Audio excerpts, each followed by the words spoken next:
ಓಂ ಉತ್ಕ್ರಾಂತಿ ಗತ್ಯಾಗತೀನಾಂ ಓಂ ಓಂ ಸ್ವಾತ್ಮನಾಚ ಉತ್ತರಯೋಹೋ ಓಂ. 2ನೇ ಅಧ್ಯಾಯದ 3ನೇ ಪಾದದ 20 ಮತ್ತು 21ನೇ ಸೂತ್ರಗಳು. ನ ಅಣು ಅತಚ್ಯುತೆ ಇತಿ ಚೇನ್ನ ಇತರಾಧಿಕಾರಾತ್, ಇದು 21ನೇ ಸೂತ್ರ. ಅಣುಭಾಷ್ಯದ ವ್ಯಾಖ್ಯಾನ ತತ್ವಮಂಜರಿಯಲ್ಲಿ 54ನೇ ಗದ್ಯ ಭಾಗ. ನಾವು ಇಲ್ಲಿವರೆಗೆ ನೋಡಿದ್ದು ಜೀವನನ್ನ ಅಣು ಅಂತ ಹೇಳಬೇಕು, ಪರಮಾತ್ಮನನ್ನು ವ್ಯಾಪ್ತ ಅಂತ ಹೇಳಬೇಕು. ವೇದವಾಕ್ಯಗಳು ಹೇಳ್ತಾ ಇರುವುದು ಒಬ್ಬನೇ ಜೀವನನ್ನ ಅಂದ್ರೆ ಒಬ್ಬನೇ ಆತ್ಮನನ್ನ, ಒಬ್ಬನೇ ವ್ಯಕ್ತಿಯನ್ನು ಅಣು ಅಂತನೂ ವ್ಯಾಪ್ತ ಅಂತನೂ ಹೇಳ್ತಾ ಇಲ್ಲ. ವ್ಯಾಪ್ತ ಅಂತ ಹೇಳ್ತಿರೋದು ಪರಮಾತ್ಮನನ್ನ, ಮತ್ತೆ ಅಣು ಅಂತ ಹೇಳ್ತಿರೋದು ಜೀವಾತ್ಮನನ್ನ ಅಂತಿಷ್ಟು ಬಂತು. ಮತ್ತು ಆ ಜೀವಾತ್ಮನನ್ನ ಮಧ್ಯಮ ಪರಿಮಾಣವುಳ್ಳವನು ಅಂತ ಹೇಳಬಾರದು. ಜೈನ ಸಿದ್ಧಾಂತದಲ್ಲಿ ಜೀವನನ್ನ ಮಧ್ಯಮ ಪರಿಮಾಣವುಳ್ಳವರು ಅಂತ ಹೇಳ್ತಾರೆ, ಆದ್ರೆ ಆ ಥರ ಹೇಳೋದು ಸರಿಯಲ್ಲ. ಆತನನ್ನ ಅಣು ಪರಿಮಾಣವುಳ್ಳವನು ಅಂತಲೇ ಹೇಳಬೇಕು. ಅದನ್ನ ಈ ನಚ ಪರ್ಯಾಯದಪಿ ಅನ್ನೋ ಸೂತ್ರದಲ್ಲಿ ನಿರಾಕರಣೆ ಮಾಡಿದ್ದಾರೆ. ಅದು ನಾವು ಮುಂದೆ ನೋಡ್ತೇವೆ. ಇಷ್ಟು ವಿಷಯ ಆಗಿತ್ತು. ಆ 54ನೇ ಗದ್ಯ ಭಾಗದಲ್ಲಿ ನಚ ಗತ್ಯಾದೇಹೇ ಮನೋಗತಸ್ಯ ಆತ್ಮನೇ ಉಪಚಾರಾತ ಸಿದ್ಧಿ ಅನ್ನೋದನ್ನು ನಾವೀಗ ನೋಡಬೇಕಾಗಿದೆ. ಈ ಜೀವನಲ್ಲಿ ಗತಿ ಆಗತಿ ಮೊದಲಾದವುಗಳು ಇವೆ ಅಂತ ನಾವು ಈಗ ನೋಡಿದ್ವಿ. ಜೀವ ಅಣು ಗತ್ಯಾಗತಿ ಮತ್ವಾತ್ ಅಂತ. ಗತಿ ಆಗತಿ ಮೊದಲಾದವುಗಳು ಆತನಲ್ಲಿ ಇರುವ ಹೇತುವಿನಿಂದ ಆತನನ್ನು ಅಣು ಎಂಬುದಾಗಿ ಸಾಧನೆ ಮಾಡಬೇಕು ಅಂತ ನಾವೀಗ ನೋಡಿದ್ವಿ. ಆದರೆ ಗತಿ ಆಗತಿ ಮೊದಲಾದವುಗಳು ಜೀವನಲ್ಲೇನಿಲ್ಲ, ಅದು ಮನಸ್ಸಿನಲ್ಲಿರೋದು. ಮನಸ್ಸಿನಲ್ಲಿರುವಂತಹ ಗಮನ ಆಗಮನ ಮೊದಲಾದವುಗಳನ್ನ ಮನಸ್ಸಿಗೆ ಆಶ್ರಯ ಈ ಜೀವ. ಆದ್ರಿಂದ ಅವನನ್ನೇ ಹೋಗ್ತಾನೆ ಬರ್ತಾನೆ ಅಂತ ಈಗ ವ್ಯವಹಾರ ಮಾಡ್ತಾರೆ. ವಾಸ್ತವಿಕವಾಗಿ ಅದು ಅವನಲ್ಲಿಲ್ಲ ಅಂತ ಒಂದು ಪ್ರಶ್ನೆ ಮಾಡ್ತಾರೆ. ಉಪಚಾರ ಅಂತಂದ್ರೆ ಗೌಣವಾಗಿ ಅಂತ ಅರ್ಥ. ವಸ್ತುತಃ ಮನೋಗತವಾದಂತಹ ಗತಿ ಆಗತಿ ಮೊದಲಾದವುಗಳನ್ನ ಆತ್ಮನಿ ಉಪಚಾರ, ಆತ್ಮನಲ್ಲಿ ಅದೆಲ್ಲ ಔಪಚಾರಿಕವಾಗಿ ಶ್ರುತಿ ಹೇಳ್ತಿದೆ. ಆದ್ರಿಂದ ಅಸಿದ್ಧಿ, ನೀವು ಹೇಳಿದ ಅನುಮಾನ ಅಸಿದ್ಧವಾಗಿದೆ, ಹೇತುವೇ ಅಸಿದ್ಧವಾಗಿದೆ. ಗತ್ಯಾಗತಿ ಮತ್ವಾತ್ ಅಂತ ನೀವು ಹೇತುವನ್ನು ಹೇಳಬೇಕು. ಗತ್ಯಾಗತಿ ಮತ್ವ ಅನ್ನೋದು ಅವನಲ್ಲಿ ಇಲ್ಲೇ ಇಲ್ಲ, ಅದಿರೋದು ಮನಸ್ಸಿನಲ್ಲಿ ಅಂತ. ಹೀಗೆ ಒಂದು ಪ್ರಶ್ನೆ ಬಂದ್ರೆ ಅದಕ್ಕೆ ಹೇಳ್ತಾರೆ, ಸತತ್ರ ಪರ್ಯೇತಿ ಜಕ್ಷನ್ ಕ್ರೀಡನ್ ರಮಮಾಣ ಇತಿ ಮುಕ್ತಾವಪ ಶ್ರವಣಾತ್. ಈ ಸಂಸಾರದಲ್ಲಿ ಆದ್ರೆ ಜೀವನಿಗೆ ಮನಸ್ಸಿರ್ತದೆ. ಆ ಮನಸ್ಸಿನ ಮೂಲಕ ಅವನು ಗತಿ ಆಗತಿಗಳನ್ನು ಮಾಡ್ತಾನೆ. ಗತಿ ಆಗತಿ ಇರುವುದು ಮನಸ್ಸಿನಲ್ಲಿ ಅಂತ ನೀವು ಹೇಳಿ ಅದನ್ನು ತಪ್ಪಿಸ್ಕೋಬಹುದು. ಆದ್ರೆ ಮುಕ್ತಿಯಲ್ಲಿ ಅವನಿಗೆ ಮನಸ್ಸೇ ಇರೋದಿಲ್ವಲ್ಲ. ಮನಸ್ಸು ಭೌತಿಕವಾದದ್ದು, ಭೌತಿಕವಾದಂತಹ ಮನಸ್ಸು ಮುಕ್ತಿಯಲ್ಲಿ ನಷ್ಟ ಆಗಿಬಿಟ್ಟಿರ್ತದೆ. ಆದ್ರಿಂದ ಆ ಸಂದರ್ಭದಲ್ಲಿ ಅಲ್ಲೂ ಅವನು ಪರ್ಯೇತಿ ಸಂಚಾರ ಮಾಡ್ತಾನೆ, ಜಕ್ಷನ್ ಕ್ರೀಡನ್ನು ಆಟ ಆಡ್ತಾನೆ ಅಂತ ಹೀಗೆಲ್ಲ ವರ್ಣನೆ ಬಂದಿದೆ. ಆದ್ರಿಂದ ಆ ಮೂಲತಃ ಜೀವನಲ್ಲೇ ಆ ಕ್ರಿಯೆಗಳಿವೆ ಅಂತ ಒಪ್ಪಬೇಕು.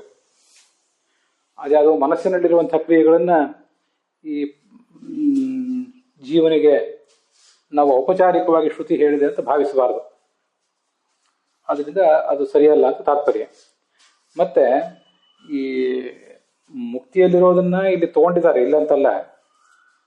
ಅದಲ್ಲದೇನೆ ಜೀವ ಪರ್ಯೇತಿ ಗಚ್ಚತಿ ಅಂತೆಲ್ಲ ಹೀಗೆ ವರ್ಣನೆ ಮಾಡಿದಾರಲ್ಲ, ನೀವಿದನ್ನ ಮನಸ್ಸಿನಲ್ಲಿರುವಂತಹ ಗತಿ ಆಗತಿ ಮೊದಲಾದವುಗಳನ್ನ ಜೀವನಿಗೆ ಔಪಚಾರಿಕವಾಗಿ ಹೇಳ್ತಾ ಇದ್ದಾರೆ ಅಂತ ನೀವು ಹೇಳ್ತೀರಿ.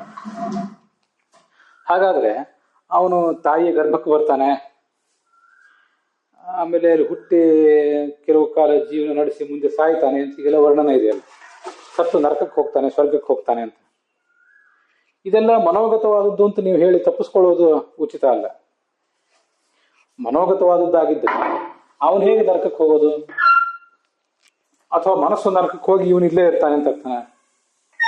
ಮನಸ್ಸು ಸ್ವರ್ಗಕ್ಕೆ ಹೋಗಿ ಸ್ವರ್ಗದಲ್ಲಿ ಏನಿದೆ ಅಂತ ಅನ್ನೋದನ್ನ ಅವನು ಮನಸ್ಸಿನಲ್ಲಿ ಮಂಡಿಗೆ ತಿಂತ ಇಲ್ಲೇ ಇರ್ತಾನೆ ಅಂತ ನಿಮ್ಮ ಅರ್ಥನ? ಇದು ಸರಿಯಲ್ಲ. ಗರ್ಭದ ಒಳಗೆ ಹೋಗಬೇಕು, ಗರ್ಭದ ಹೊರಗೆ ಬರಬೇಕು. ಇದಂತೂ ದೇಹ ಗರ್ಭದೊಳಗೆ ಪ್ರವೇಶ ಮಾಡ್ತಿದೆ, ಅದು ಗರ್ಭದಿಂದ ಹೊರಗೆ ಬರ್ತಿದೆ ಅಂತ ಅನ್ನೋದನ್ನ ಎಲ್ಲರೂ ಗಮನಿಸೇ ಇದ್ದಾರಲ್ಲ. ಆದ್ರಿಂದ ಮನಸ್ಸಿನ ಮೂಲಕ ಗತಿ, ಮನಸ್ಸಿನಲ್ಲಿರುವ ಗತಿ ಆಗತಿ ಮೊದಲಾದವುಗಳನ್ನ ಜೀವನಲ್ಲಿ ಈಗ ಔಪಚಾರಿಕವಾಗಿ ಹೇಳ್ತಾರೆ ಅಂತ ಅನ್ನೋದು ಮುಕ್ತಿಯಲ್ಲಿ ಅಷ್ಟೇ ಅಲ್ಲ, ಇಲ್ಲಿಯೂ ಕೂಡ ಅದು ಅನುಚಿತನೇ. ಆದರೂ ಮುಕ್ತಿಯಲ್ಲಿ ಅಂತ ಯಾಕೆ ಹೇಳಿದ್ದಾರೆ ಅಂದ್ರೆ, ಮುಕ್ತಿಯಲ್ಲಿ ಮನಸ್ಸೇ ಇರೋದಿಲ್ಲ, ಅದರಿಂದ ನೀವು ಅದನ್ನು ಹೇಳಲಿಕ್ಕೆ ಬರೋದಿಲ್ಲ ಅನ್ನೋ ದೃಷ್ಟಿಯಿಂದ ಹೇಳಿದ್ದಾರೆ ಅಷ್ಟೇ. ಅತಯೇವ ಸದಾ ಅಂತ ಈ ರೀತಿಯಾಗಿ ಹೇಳಿದ್ದಾರೆ. ಸದಾ ಯಾವಾಗಲೂ ಅವನು ಹೀಗೆ ಮಾಡ್ತಾನೆ. ಜೀವ ತದ್ವಶಕಃ ಸದಾ ಅಂತ ಹೀಗೆ ಅವನನ್ನ ವರ್ಣನೆ ಮಾಡಿ ತೋರಿಸಿದ್ದಾರೆ ಅಂತ ತಾತ್ಪರ್ಯ. ಅತ್ರ ಗತ್ಯಾದಿಮಾನ್ ಜೀವ ಇತ್ಯೇವ ವಾಕ್ಯೆ ಗತ್ಯಾದೇಹೇ ಈಶ ವಶತ್ವ ಉಕ್ತಿಸ್ತು. ಅಲ್ಲಿ ಜೀವಸ್ತದ್ ವಶಕಃ ಸದಾ ಅಂತ ಹೇಳಿದ್ದಾರೆ. ವಶನಾಗಿದ್ದಾನೆ ಮತ್ತು ಗಮನಾಗಮನಗಳನ್ನು ಮಾಡ್ತಾನೆ ಅಂತ ಈಗ ಎರಡನ್ನು ತೋರಿಸ್ತಾ ಇದ್ದಾರೆ. ಅಲ್ಲಿ ಗತ್ಯಾಗತಿಮಾನ್ ಅಂತ ಅಷ್ಟೇ ಹೇಳ್ಬೋದಿತ್ತು ಅಣುಭಾಷ್ಯದಲ್ಲೇ. ವಶ ಮತ್ತು ಗ ಅಂತ ಎರಡೆರಡನ್ನ ಯಾಕೆ ಹೇಳಿದ್ದಾರೆ ಅಂತ ನಮಗೊಂದು ಜಿಜ್ಞಾಸೆ ಬರ್ಬೋದು. ಅದಕ್ಕೆ ಉತ್ತರ ರೂಪವಾಗಿ ಈ ಗತಿ ಮೊದಲಾದವುಗಳು ನಾವೇನು ಮಾಡ್ತಾನಲ್ಲ ಜೀವ, ಆ ಗತಿ ಮೊದಲಾದವುಗಳನ್ನ ಅವನು ಮಾಡುವುದು ಕೂಡ ಪರಮಾತ್ಮನ ಅಧೀನವಾಗಿ ಮಾಡ್ತಾನೆ ಅಂತನ್ನೋದನ್ನ ತಿಳಿಸ್ಬೇಕಾಗಿದೆ. ಅವನ ಅಸ್ತಿತ್ವವೇ ಪರಮಾತ್ಮನ ಅಧೀನ. ದ್ರವ್ಯಂ ಕರ್ಮಚಕಾರಶ್ಚ ಸ್ವಭಾವೋ ಜೀವ ಏವವ ಯದ್ ಅನುಗ್ರಹತ ಸಂತಿ. ಅವನು ಇರುವುದೇ ಪರಮಾತ್ಮನ ಅಧೀನವಾಗಿದ್ದಾನೆ. ಗತಿ ಆಗತಿ ಮೊದಲಾದವುಗಳನ್ನು ಕೂಡ ಅವನ ಅಧೀನವಾಗಿಯೇ ಮಾಡ್ತಾನೆ ಅಂತ ಅದರ ತಾತ್ಪರ್ಯ. ಹೀಗೆ ಗತಿ ಆಗತಿ ಅಸ್ತಿತ್ವದಿಂದ ಪ್ರಾರಂಭಿಸಿ ಗತಿ ಆಗತಿ ಹೀಗೆಲ್ಲವೂ ಕೂಡ ಪರಮಾತ್ಮನ ಅಧೀನ ಅನ್ನುವುದನ್ನು ತೋರಿಸುವುದಕ್ಕಾಗಿ ವಶಗಹ ಅಂತ ಹೀಗೆ ಆಚಾರ್ಯರು ಪ್ರಯೋಗ ಮಾಡಿದ್ದಾರೆ. ಗತ್ಯಾದಿಮಾನಿತ್ಯವ ವಾಚ್ಯೆ ಅಂತ ಅಲ್ಲಿದೆಯಲ್ಲ, ವಾಚ್ಯೆ ಅಂತ ಸಪ್ತಮಿ ವಿಭಕ್ತಿ ಇದೆಯಲ್ಲ, ಅದಕ್ಕೆ ಹಾಗೆ ಹೇಳಲಿಕ್ಕೆ ಅವಕಾಶ ಇದ್ದಾಗ ಅದನ್ನು ಬಿಟ್ಟು ವಶಗಹ ಅಂತ ಹೇಳಿರುವುದು ಆತ ಎಲ್ಲವನ್ನು ಪರಮಾತ್ಮನ ಅಧೀನವಾಗಿ ಮಾಡ್ತಾನೆ ಅಂತ ಅದರ ಅರ್ಥ ತೋರಿಸ್ಲಿಕ್ಕಾಗಿ. ಸ್ವಾತ್ಮನಾಚ ಉತ್ತರಯೋಹೋ ಇತಿ ಸೂತ್ರೋಕ್ತಂ, ಅದನ್ನ ಸ್ವಾತ್ಮನಾಚ ಉತ್ತರಯೋಹೋ ಅನ್ನೋ ಸೂತ್ರದಲ್ಲಿ ಹೇಳಿದ್ದಾರೆ. 2ನೇ ಅಧ್ಯಾಯದ 3ನೇ ಪಾದದ 23ನೇ ಸೂತ್ರ ಅದು. ಇವತ್ತು ನಾನು ಆ ಸೂತ್ರವನ್ನು ಹೇಳಿದೆ, 21, 22, 23 ಈ ಸೂತ್ರಗಳನ್ನು ಹೇಳಿದೆ. ಅಲ್ಲೇನು ಹೇಳಿದ ಸೂತ್ರ ಅಂದ್ರೆ, ಏಷೋ ಹ್ಯಾತ್ಮ ಅಧ್ಯುದ್ಗತಃ ಮಾನಶಕ್ತೆ ತಥಾಪ್ಯಸೌ ಪ್ರಮಿತಿಂ ಯಾತಿ ವೇದೈಃ ಪೂರ್ಣೋಚಿಂತ್ಯ ಸರ್ವ ವೇದೈಕಯೋನಿಃ ಸರ್ವಾಧೀಶಃ ಸರ್ವವಿತ್ ಸರ್ವಕರ್ತ ಇತಿ ವಾಕ್ಯಶೇಷೇ ಆತ್ಮಶಬ್ದೋನ್ಮಾನಾಭ್ಯಾಂ ಚ ಆತ್ಮಾಮೇಯಃ ಪರಂ ಬ್ರಹ್ಮ ಪರಾನಂದಾಧಿಕಾಭಿಧಾಃ ವದಂತಿ ವಿಷ್ಣುಮೇವೈಕಂ ನಾಣ್ಯತ್ರಾಸಾಂ ಗತಿ ಕ್ವಚಿತ್ ಅಂತ ಕೂರ್ಮ ಪುರಾಣದ ಮಾತನ್ನು ಕೂಡ ಆಚಾರ್ಯರು ಉದ್ಧರಿಸ್ತಾರೆ. ಅದೇನು ಹೇಳಿದೆ ಅಂದ್ರೆ, ಕಾಷಾಯಣ ಶ್ರುತಿ ಆ ಪರಮಾತ್ಮನಲ್ಲಿ ಮಾತ್ರ ಪ್ರಯುಕ್ತವಾದ ಆತ್ಮಶಬ್ದವನ್ನು ಅಲ್ಲಿ ಪ್ರಯೋಗ ಮಾಡಿದೆ. ಆದ್ರಿಂದ ವ್ಯಾಪ್ತಾಹ್ಯಾತ್ಮಾನಃ ಅಂತ ಪ್ರಶ್ನೆ ಬಂದ್ರೆ,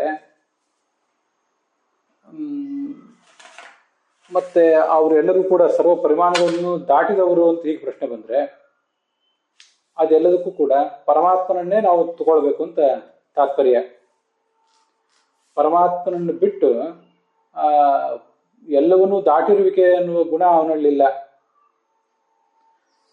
ವ್ಯಾಪ್ತಾಹಿ ಆತ್ಮಾನಃ,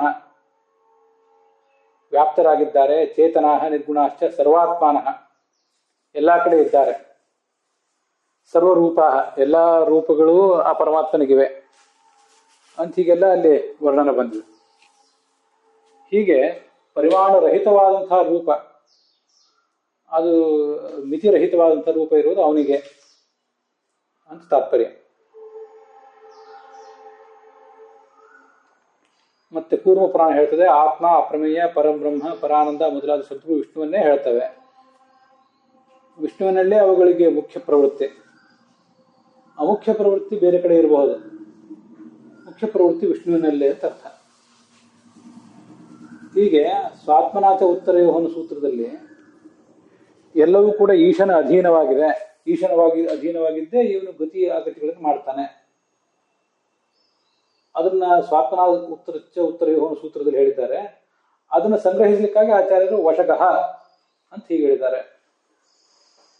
ಮತ್ತು ಅಲ್ಲಿ ಹಿಂದೆ ಬಂದಿದೆ ಪರೇಣ ನೀಯತೆ, ಆ ಪರಮಾತ್ಮನಿಂದಲೇ ಇವನು ಎಲ್ಲ ಕಡೆ ಒಯ್ಯಲ್ಪಡ್ತಾನೆ ಅಂತ ಹೀಗೆಲ್ಲ ವರ್ಣನೆ ಬಂದಿದೆ. ಅವನಿಂದಲೇ ಎಲ್ಲ ಕೆಲಸಗಳನ್ನು ಮಾಡ್ತಾನೆ ಅಂತ.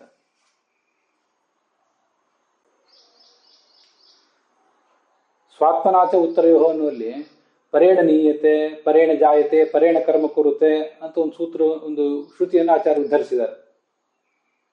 ಅದನ್ನೆಲ್ಲ ತೋರಿಸ್ಲಿಕ್ಕಾಗಿ ಈ ತರ ಮಾಡಿದ್ದಾರೆ ಅಂತ ಅರ್ಥ. ಸ್ವಾತ್ಮನಾಚ ಉತ್ತರಯೋಹ ಅನ್ನೋದು 21ನೇ ಸೂತ್ರ. ನಾನು 24ನೇ ಸೂತ್ರದವರೆಗೆ ಎಲ್ಲವನ್ನು ಓದಿದೆ. 23ನೇ ಸೂತ್ರದವರೆಗೂ ಸ್ವಶಬ್ದ ಉನ್ಮಾನಾಭ್ಯಾಂಶ ಅಂತ, ಅಲ್ಲಿವರೆಗೆ ಸೂತ್ರಗಳನ್ನು ನೋಡೋಣ ಅಂತ ಎಲ್ಲವನ್ನು ಕೂಡ ನೋಡಿ ಮುಗಿಸಿದೆ ಅಷ್ಟೆ. ಅಲ್ಲಿಗೆ ಈ ಭಾಗ ಸಮಾಪ್ತವಾಗಿದೆ.